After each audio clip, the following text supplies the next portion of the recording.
ಬಿಡದಿ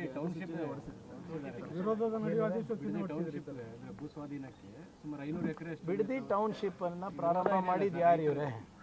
ಈಗ ನೋಡಿ ಸರ್, ಈಗ ಉದಾಹರಣೆಗೆ ಚನ್ನರಾಯಪಟ್ಟಣದ್ದು ಎಲ್ಲಿ ನಿಮ್ಮ ದೇವನಹಳ್ಳಿನಲ್ಲಿ ರೈತರು ವಿರೋಧ ಮಾಡುತ್ತೆ. ನಾವು ರೈತರ ಏನು ಒಂದು ಅವರ ಬೇಡಿಕೆಗೆ ನಾವು ಸ್ಪಂದಿಸಿದ್ವಿ.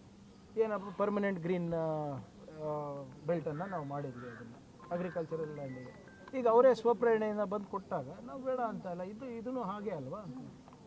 ಈಗ ಅವಾಗ ನಂದೇನೆಂದರೆ ಆಶ್ಚರ್ಯ ಏಕಾಗ್ತಾ ಇದೆ ಅಂದರೆ, ಹಿಂದೆ JDS ಅವರಿದ್ದಾಗ ಅದು ಒಂದು ಉತ್ತಮವಾದಂಥ ಪ್ರಾಜೆಕ್ಟ್ ಇತ್ತು.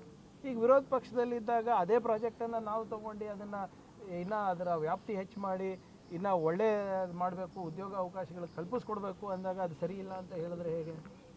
ಅವಾಗೇನು ಇತ್ತು ಅದೇ ಅಲ್ವಾ? ಅವೇ ಲ್ಯಾಂಡ್ ಅಲ್ಲ. ಏನು ಜಾಸ್ತಿ ಸರ್ವೆ ನಂಬರ್ಸ್ ಆಗಿದೆಯಾ, ಕಮ್ಮಿ ಆಗಿದೆಯಾ, ಬೇರೆಯವ್ರದ್ದು ಆಗಿದೆಯಾ? ಅದೆಲ್ಲ ಇಲ್ಲ ಅಲ್ಲ. ರೈತರನ್ನ ವಿಶ್ವಾಸಕ್ಕೆ ಹೇಗೆ ಪಡಿತೀರಿ ಅಂತ ಈಗಾಗಲೇ ಅಲ್ಲಿನ ಸ್ಥಳೀಯ ಶಾಸಕರು ಕೂಡ ಮಾತನಾಡಿದ್ದಾರೆ. ಮುಖ್ಯಮಂತ್ರಿಗಳು ಕೂಡ ಅವರಿಗೆ 2-3 ಸರಿ ಕರೆದು ಚರ್ಚೆ ಮಾಡಿದ್ದಾರೆ. ಬಟ್ ಇಟ್ ಈಸ್ ನಾವೇನು ಫೋರ್ಸ್ ಮಾಡಲಿಕ್ಕೆ ಆಗೋದಿಲ್ಲ ಅಲ್ಲ.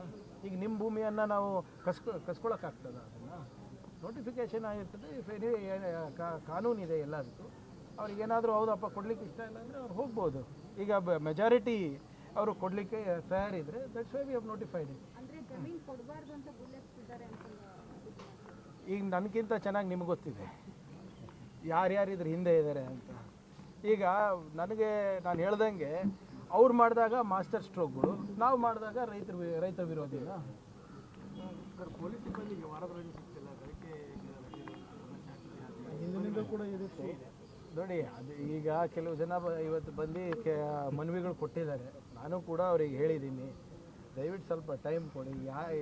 ಯಾವ ಯೂನಿಟ್ದು ಗ್ರೂಪ್ ಪ್ರಕಾರ ಏನೇನು ಸಮಸ್ಯೆಗಳಿದೆ ಆಲಿಸ್ತೀವಿ ಅಂತ. ಈಗ ಹಿಂದೆ ನನಗೆ RDPR ಸಚಿವರಿದ್ದಾಗ ನೀವು ಮೊದಲೇ ಪ್ರಶ್ನೆ PDOಗಳ ಬಗ್ಗೆ ಕೇಳಿದ್ರಿ. 6 ತಿಂಗಳಾದಮೇಲೆ ನೀವೇ ಅದ್ರ ಬಗ್ಗೆ ಕೇಳೋದೇ ನಿಲ್ಲಿಸ್ಬಿಟ್ರಿ. ಇಲ್ಲ, RDPR ಇಲ್ಲಿದ್ದಾಗ ನೀವು ದಯವಿಟ್ಟು ಹೋಲಿಕೆ ಮಾಡಿ. ಹಿಂದಿನ RDPR ಸಚಿವರಿದ್ದಾಗ ಎಷ್ಟು ಪ್ರತಿಭಟನೆ ಆಗ್ತಾಯಿತ್ತು ಮತ್ತು ನಾನು ತೊಗೊಂಡಾಗ ಎಷ್ಟು? ಒಂದೇ ಒಂದು ಪ್ರತಿಭಟನೆ 3 ವರ್ಷದಲ್ಲಿ ಒಂದು ದೊಡ್ಡ ಪ್ರತಿಭಟನೆ ಆಗಿತ್ತು. ಯಾಕಂದರೆ ಅವರಿಗೆ ವಿಶ್ವಾಸಕ್ಕೆ ತೊಗೊಂಡಿದ್ವಿ. ಅವ್ರು 10 ಕೆಲಸ ಹೇಳಿದ್ರೆ ಅಟ್ಲೀಸ್ಟ್ 3 ಪ್ರಾಮಾಣಿಕವಾಗಿ ಮಾಡಿದ್ವಿ. ಯಾವ್ದು ಆಗಲ್ಲ ಅಂತಲೇ ಹೇಳ್ತಾ ಇದ್ವಿ.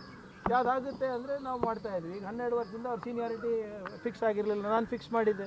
ಸುಪ್ರೀಂ ಕೋರ್ಟ್ ತನಕ ಹೋಗಿದ್ರು ಬೇರೆ ಜನ. ನಾವೇ ಇಲಾಖೆಯಿಂದ ಸುಪ್ರೀಂ ಕೋರ್ಟ್ ವಕೀಲರನ್ನ ನಾವು ಇಟ್ಟಿದ್ದೇವೆ.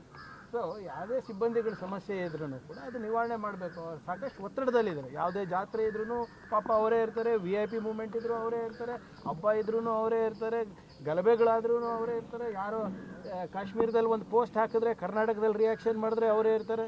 Of course they are stressed out. ನಮ್ಮ ಸಿಬ್ಬಂದಿಗಳು ನಿಮ್ಮ ಪೊಲೀಸ್ ಕಾನ್ಸ್ಟೇಬಲಿಂದ ಹಿಡ್ಕೊಂಡು DG ತನಕ ಸಾಕಷ್ಟು ಅವ್ರ ಮೇಲೆ ಒತ್ತಡ ಇದೆ, ಇಲ್ಲ ಅಂತಿಲ್ಲ. ಅದೆಲ್ಲನೂ ಕೂಡ ಯಾವ ರೀತಿ ಅವರಿಗೆ ಆರೋಗ್ಯಕ್ಕೂ ಒಳ್ಳೇದಾಗಬೇಕು, ಅವ್ರ ಕುಟುಂಬಕ್ಕೂ ಒಳ್ಳೇದಾಗಬೇಕು, ಮತ್ತು ಸಮಾಜದ ಸ್ವಾಸ್ಥ್ಯಕ್ಕೂ ಒಳ್ಳೇದಾಗಬೇಕು. ಆ ರೀತಿಯಲ್ಲಿ ನಾವು ಮಾಡ್ತೀವಿ. ತಮಿಳುನಾಡು CM ವಿಜಯ್ ಅವರು ಬರ್ತಾ ಇದ್ದಾರೆ. ಮೇಕೆದಾಟು ವಿಚಾರವಾಗಿ ಕಪ್ಪು ಬಾವುಟ ಪ್ರದರ್ಶನ ಮಾಡ್ತಾರೆ. ನೋಡಿ, ಸುಪ್ರೀಂ ಕೋರ್ಟ್ ಆದೇಶ ಇದೆ. ನನ್ನ ವೈಯಕ್ತಿಕ ಮನವಿ ಏನಪ್ಪ ಅಂದರೆ, ಯಾರೇ ಸಂಘ ಸಂಸ್ಥೆ ಇರ್ಬೋದು, CM ಅವ್ರು ಬರ್ತಾ ಇದ್ದಾರೆ, ಅವ್ರದ್ದು ದೇವ್ರ ದರ್ಶನ ಪಡೀಲಿಕ್ಕೆ ಬರ್ತಾರೆ, ದರ್ಶನ ಪಡೆದು ಹೋಗಲಿ. ಈಗ ನಾವೇನು ಅವ್ರು ಬಂದ ತಕ್ಷಣ ನಾವೇನು ನಮ್ಮ ಹಕ್ಕನ್ನು ಬಿಟ್ಕೊಡ್ತಾ ಇದ್ದೀವಾ? ಅದು ಚಾನ್ಸೇ ಇಲ್ಲ ಅದು.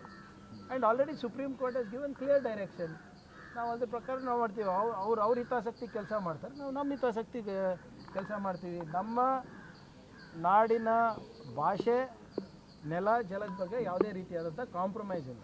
ಬರಲಿ, ದರ್ಶನ ಪಡೀಲಿ, ಅವರಿಗೇನು ಒಳ್ಳೇದು ಬಯಸ್ತಾ ಇದ್ದಾರೆ ಅವರು ಕೇಳ್ಕೊಳ್ಳಿ. ಅದಕ್ಕೇನು ತಪ್ಪೇನಿದೆ? ನಮಗೇನು ಒಳ್ಳೇದು ಮಾಡಬೇಕಾದ್ರೆ ನಾವು ಮಾಡ್ತೀವಿ.